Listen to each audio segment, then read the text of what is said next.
जय श्री कृष्णा। राधे राधे। वरुथनी एकादशी व्रत कथा।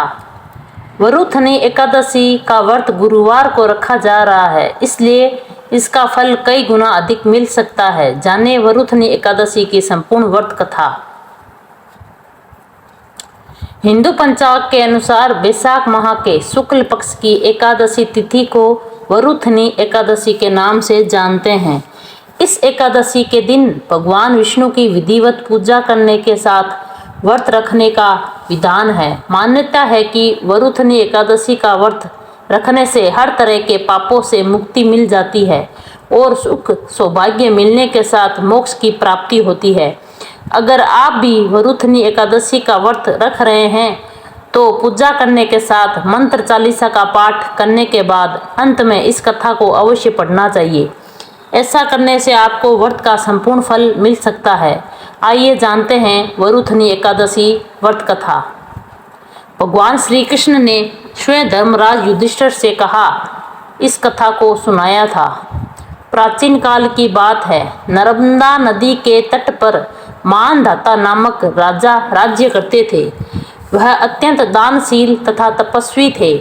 एक दिन की बात है कि वह जंगल में ही ध्यान मग्न होकर तपस्या कर रहे थे।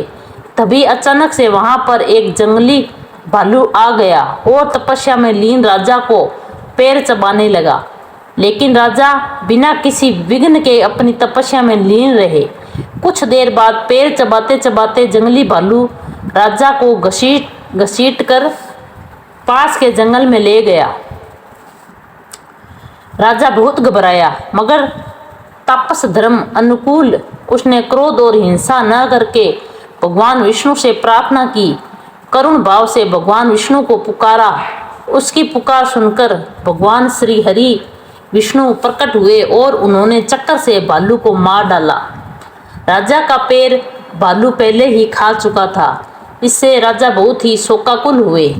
उन्हें दुखी देखकर भगवान विष्णु बोले, हे वत्स, शोक मत करो।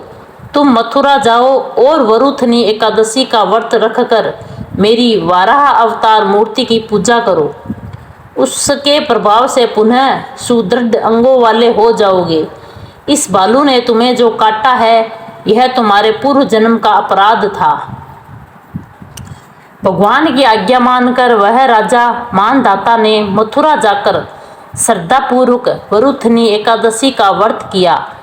इसके प्रभाव से राजा शीघ्र ही पुनः सुंदर और संपूर्ण अंगों वाला हो गया। इसी एकादशी के प्रभाव से राजा मानधाता स्वर्ग गए थे।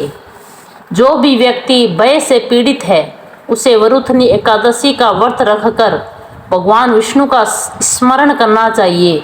इस व्रत को करने के समस्त पापों का नाश होकर मोक्ष मिलता है। बोलो विष्णु भगवान की जय।